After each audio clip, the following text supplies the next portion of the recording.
Heavenly Father, Heavenly Father, Divine Mother, Divine Mother, Friend, Beloved God, Friend, Beloved God, Jesus Christ, Jesus Christ, Babaji Krishna, Babaji Krishna, Lahiri Mahashaya, Lahiri Mahashaya, Swami Sri Yukteswar, Swami Sri Yukteswar, Beloved Master, Beloved Master, Paramahansa Yogananda, Paramhansa Yogananda, Saints of all religions, Saints of all religions, humbly and gratefully we bow before Thee.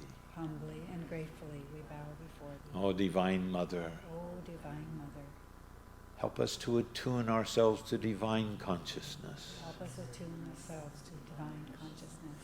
Bless us that we may continue that attunement Bless us that we may continue that attunement in every task that we do in every task that we do throughout all of our lives. throughout all of our lives. We are Thine, Divine Mother. We are Thine, Divine We are Your children. We are Your children. Bring us back home to Thee. Bring us back home to Thee. Om. Peace. Peace. Amen.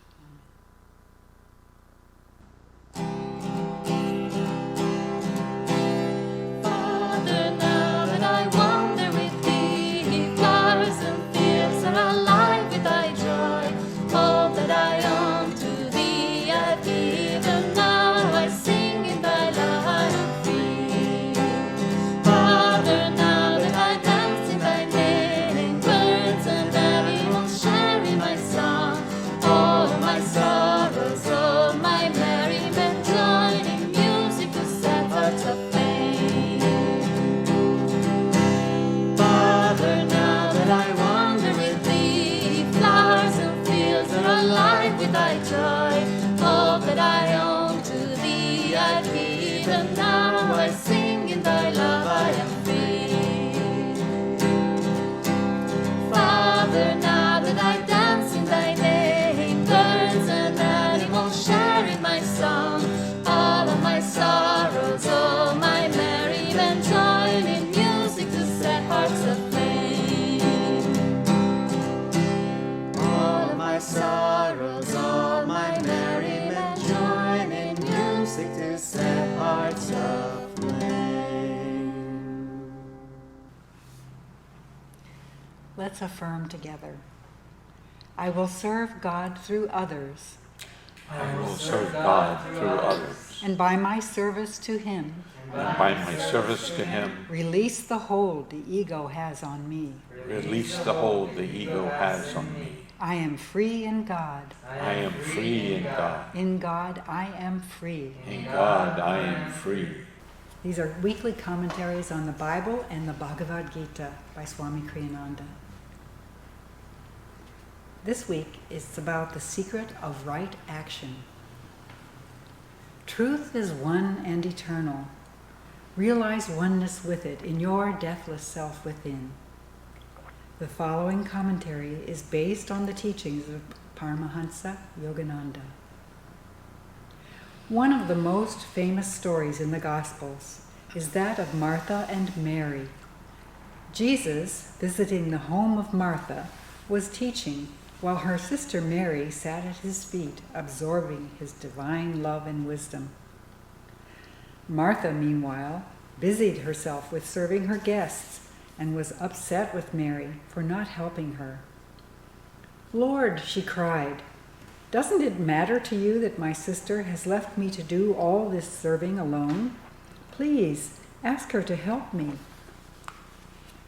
"Martha, Martha," Jesus answered, "thou art careful and troubled about many things, but one thing is needful, and Mary hath chosen that good part which shall not be taken away from her." This story is classic, for Martha's complaint is very understandable and not, on the surface of it, spiritually wrong. Jesus may well have told Mary to get up and help her. We don't really know that he didn't, considerate as he always was of others' needs. But the teaching here doesn't concern the obvious dilemma of devotees, to work for God or to spend all one's time in prayer. It concerns, rather, the attitude of the mind. Jesus didn't tell Martha, "Martha, you are doing too much." He told her rather, "You are letting your work affect your inner peace." That was the contrast. Not work versus contemplation, but restless preoccupation versus peaceful absorption in all circumstances. As it says in the Bhagavad Gita, the 2nd chapter, actions performed under the influence of desire are greatly inferior to those which are guided by wisdom. Happiness eludes people when they act from self-interest. Seek shelter, therefore, in the equanimity of wisdom.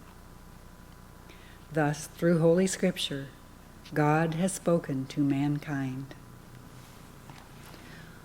Om, Om, Om.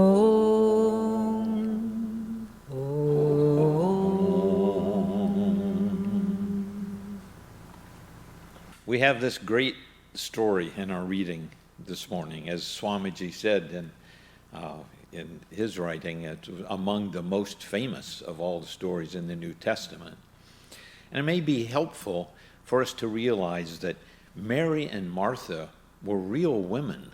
They weren't just illustrative characters in a parable that Jesus made up. They lived with their brother Lazarus in Bethany, in a small village that was on kind of like on the outskirts of the old city of Jerusalem, within walking distance via the Mount of Olives. And you may remember in the autobiography of a yogi that Yogananda said he visited their home. He went to the place that historically is considered to be the home of these three devotees of Jesus, and also he visited the tomb from which Lazarus was resurrected when he was on his way back to India in 1935. You know, Jesus always respected women. In a time when females were generally considered inferior to men, Jesus counted them as valued disciples and as friends. In our story today, he was in no way discounting or belittling the role that either Mary or Martha was engaged in. But we read of Mary and Martha in several places in the scriptures. The writers of the gospel and epistles have shared about them. So we can assume they were fairly prominent figures in the community that surrounded Jesus during his ministry. John, in his gospel, records that Jesus loved Martha and her sister and Lazarus. Now, as far as I know, there's only one other person in the whole New Testament where the scriptures say that Jesus loved them. That's John, the brother of James. So these three people were clearly very dear to him. And the Gospels show that Jesus felt very comfortable in their home. It seemed like they weren't just acquaintances, but they were really very good friends, close friends. And Jesus was at ease with the three of them. Their home in Bethany, as I said, was quite close to Jerusalem, and it was in an area where Jesus often went during his ministry. And it may have been considered Jesus' home away from home when he was in that area. When Lazarus died and Jesus came to resurrect him from the dead, he showed great respect for and tenderness toward Mary and Martha. He was so touched by their anguish over their brother that he was just deeply moved. It says in the scriptures that even though he knew he was going to resurrect Lazarus, still he wept for their grief. So they were close. In fact, one esoteric tradition holds that one year when Jesus was young and his family, Joseph and the family, were making their trek for Passover to Jerusalem, that on the way back, they stopped and were invited into a home that had three children very close to Jesus in age. And so they stopped in Bethany at the house of a man called Simon. And They at least stayed for a while that day. Maybe they stayed overnight. But this tradition has it that after that, many times they visited. And of course, they went to Jerusalem at least every year, Jesus' family. And so it's possible that it was really home to him and a place for him to rest, which he often needed to do given the intensity of his ministry. Well, clearly they spoke to Jesus as if he was a part of their immediate family. I mean, Martha spoke very directly to him, even though he was a rabbi and was her teacher. So Jesus clearly felt this deep affinity for all three, although their personalities and their perspectives about life certainly differed. And when we visit friends and relatives, we have a good idea of how they think and can kind of predict how they're going to act. And Jesus was no different. He appreciated the differences between these three friends of him and felt comfortable enough to offer direct, constructive advice to them as to their priorities. So Martha's view of life probably was different than Mary's. It's likely that Martha was older than Mary, perhaps the eldest. The scriptures in a couple of places talk about Martha having Jesus come into her home. And her age and position in the family would have figured into her personality, into her perspective. Martha's words and actions depict her as very practical, no doubt efficient. And whether or not she was the actual owner of the house, she was no doubt in charge and had a lot of the responsibilities that the younger siblings would not have. Mary appears to be the leader and definitely the more outgoing and social of the two sisters. As we read in Luke, it says, "Now it happened that Jesus and his disciples continued their journey, and he entered a certain village, and a certain woman named Martha came out and welcomed him and received him into her house." So even the brother was not the one who went out and greeted Jesus and welcomed him initially, but Martha. So the story that's related in today's reading may have produced the feeling in us somehow that Martha was not the spiritual equal of her sister. But we really don't want to indict Martha for wanting to do her very best in serving her Lord. It's usually assumed that Mary was at the feet of Jesus that day, while Martha worked all day long in the kitchen, and that this might be their consistent pattern. But apparently not so, because in an earlier section of this same passage, Luke carefully explains that Mary was Martha's sister and described Martha as also having sat at the feet of Jesus and heard his word. So it seemed like Martha sometimes also was right there at his feet, and maybe even she had been earlier that day. We don't know. So it was Martha who invited Jesus into their home and took charge, and it was Mary who simply sat at Jesus' feet, listening to him talk. So let's look at what Mary's outlook was likely to have been. To understand Mary better, let's read details in John's account, which could have been the same visit, this could have been the same time, or it may have been a different visit later on to their home by Jesus. But John says, "Then 6 days before the Passover, Jesus and his disciples came to Bethany, where Lazarus was, who had been dead, and whom Jesus had raised from the dead. And there they made him a supper, and Martha served. But Lazarus was one of those who sat at the table with him. Then Mary took a pound of very costly oil of spikenard and anointed the feet of Jesus, and wiped his feet with her hair. And the house was filled with the fragrance of the oil."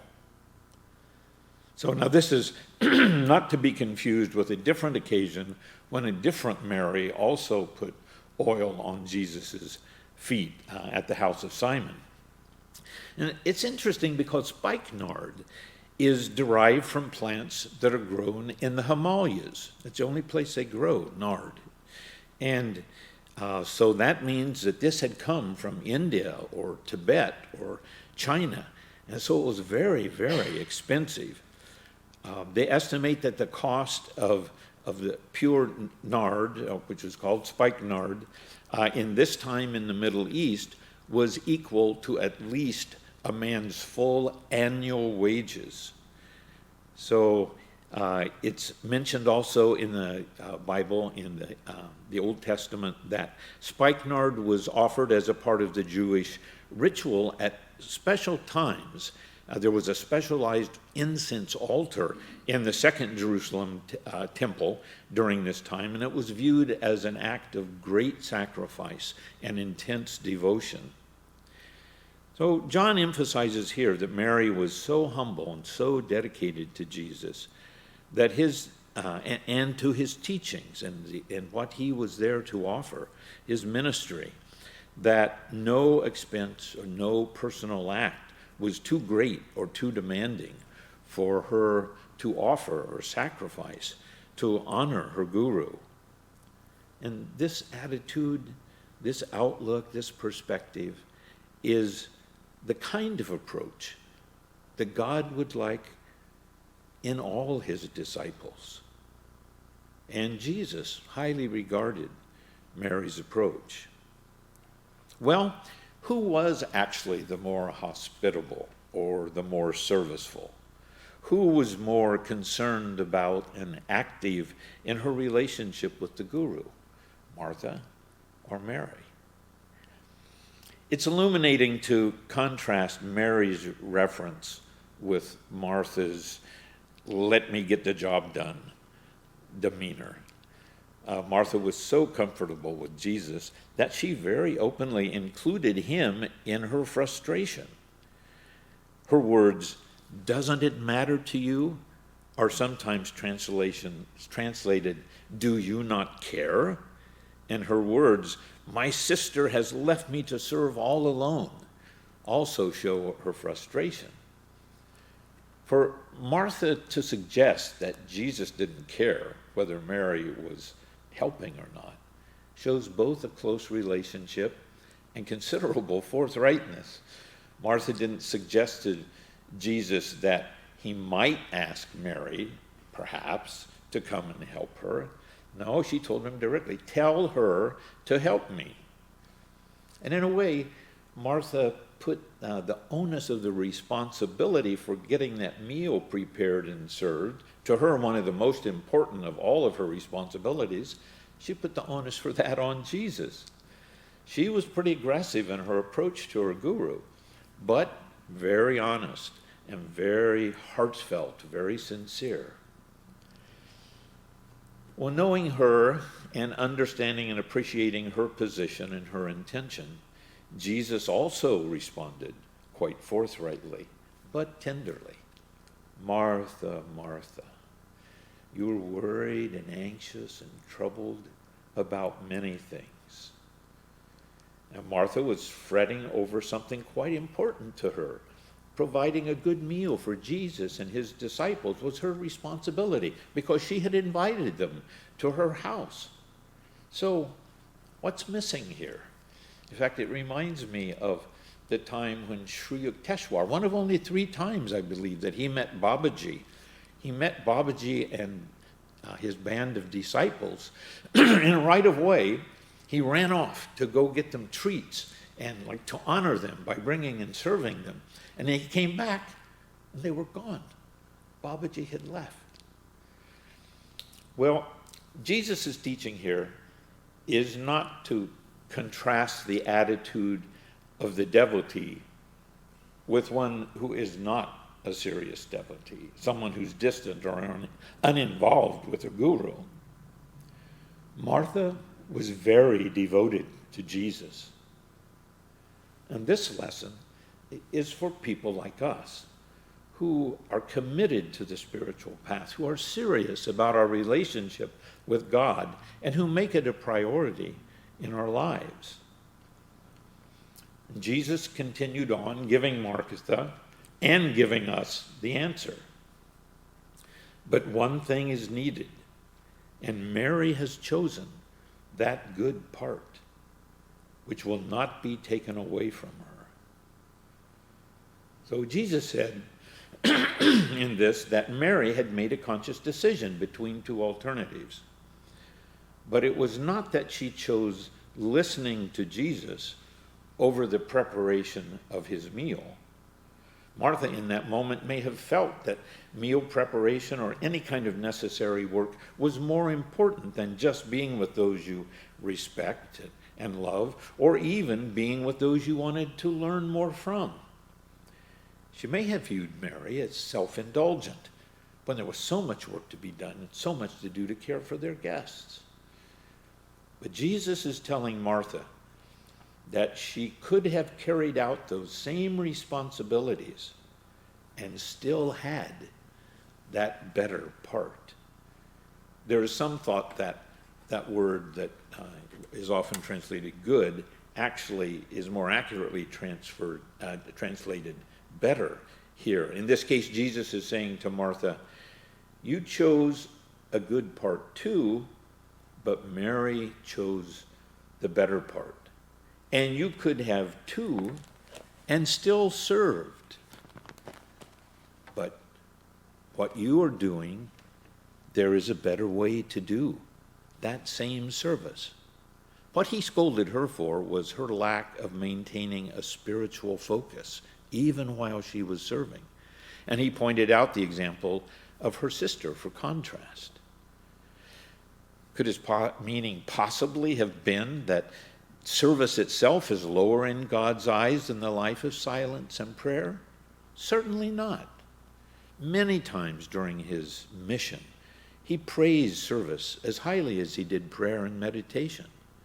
And working is one way that we connect with the divine. It's one way we emulate the Creator. The Creator is always busy, is always at work.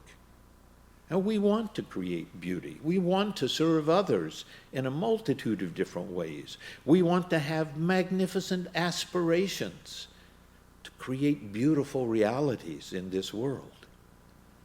But we want to do it always maintaining our inner awareness of the divine working through us.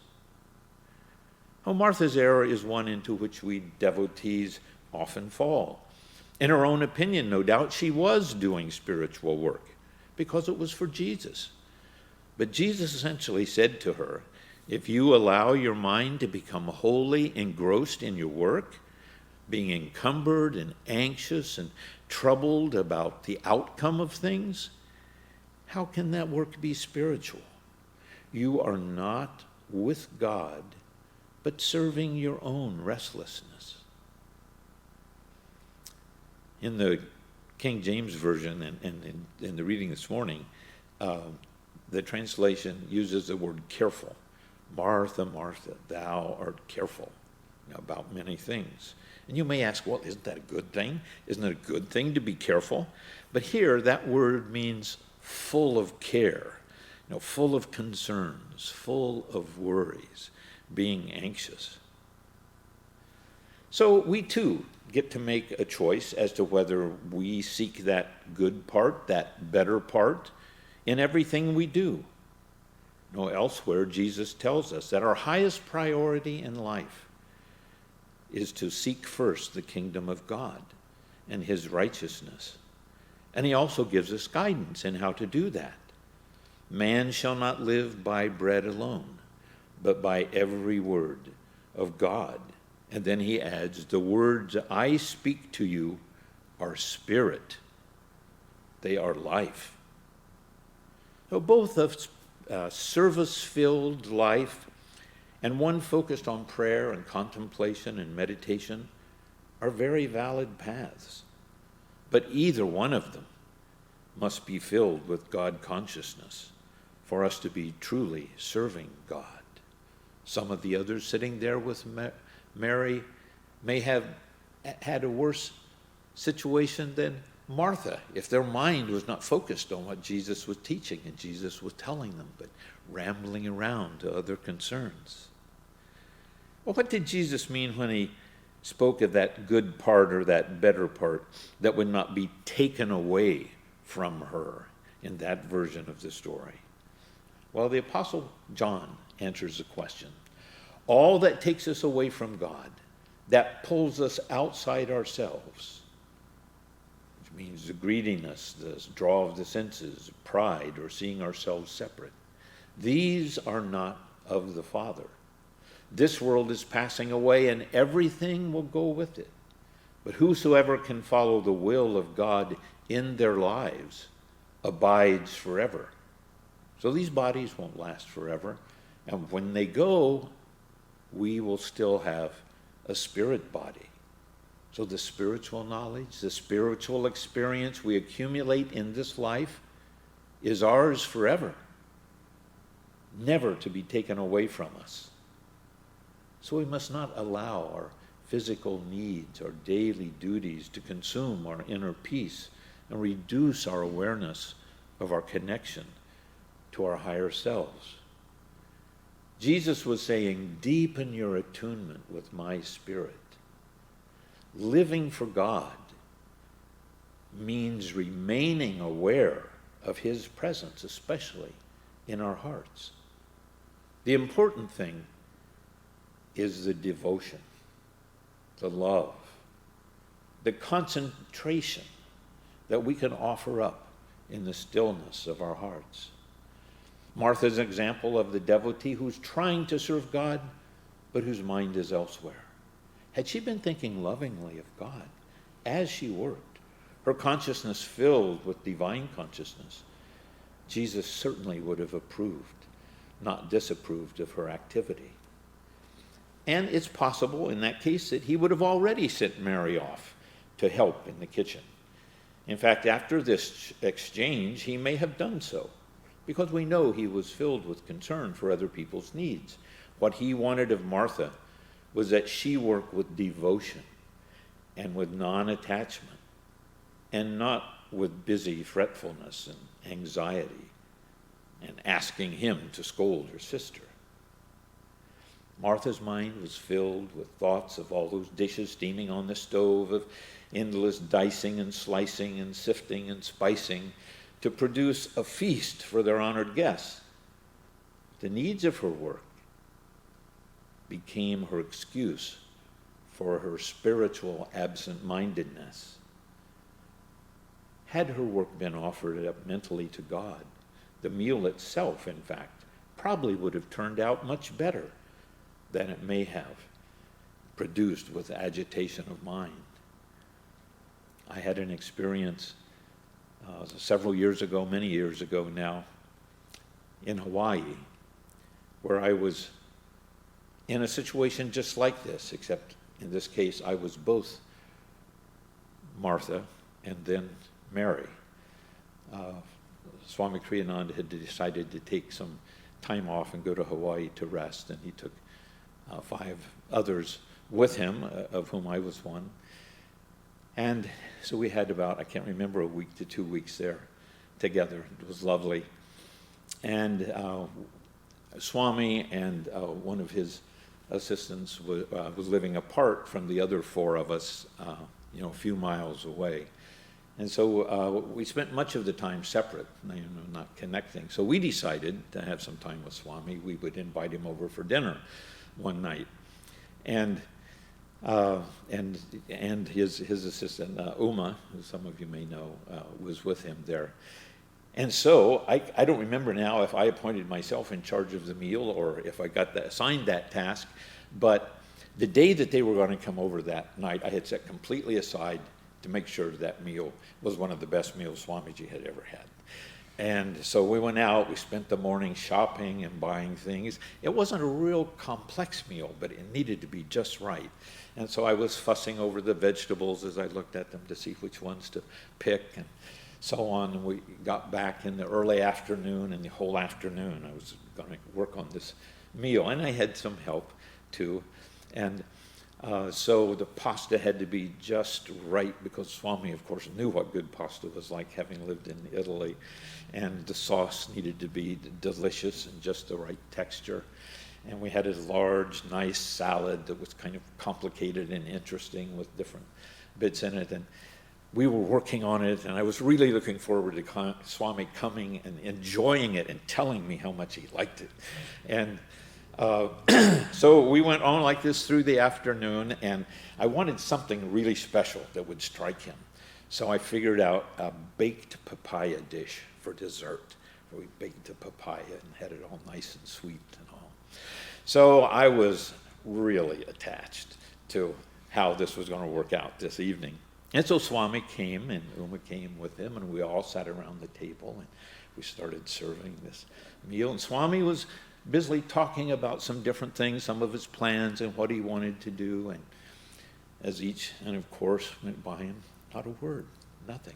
Some of the others at the table said, oh, this is interesting. Oh, this is unusual. Oh, this is nice. Not a word from Swami. He was talking about what his plans were and all.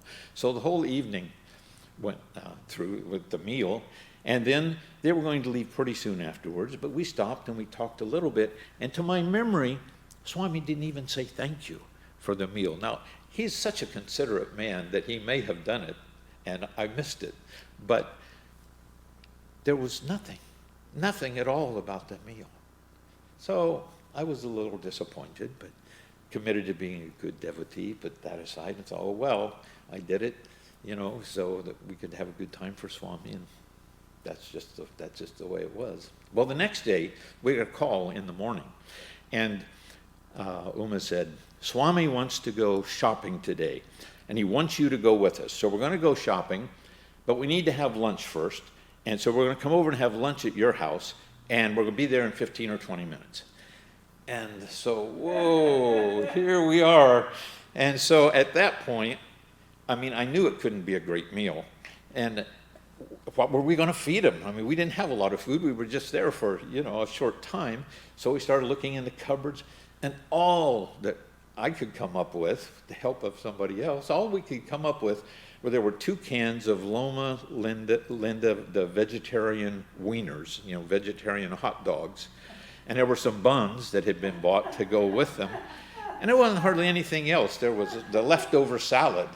So it was like, okay, Om Swaha, here we go, whatever, this is good. And there was no way it was going to be great, so I was completely unattached. We were very joyful, having a good time preparing this. And so Swami and Uma came in, and there were the buns and the hot dogs and the leftover salad. And so Swami and Uma and all of us would put our hot dogs together and start eating them. And at the first bite, Swami said, this is delicious. And we went ahead and ate the rest of the meal. And it was all Swami could talk about, was how great the food was and how nice the lunch was and how glad he was he had come over and done it. So what an incredible lesson for me, because the first time I was just so attached and anxious that everything be perfect. And the second time, it was just all in God's hands, and we were having fun, joyfully looking forward to Swami coming.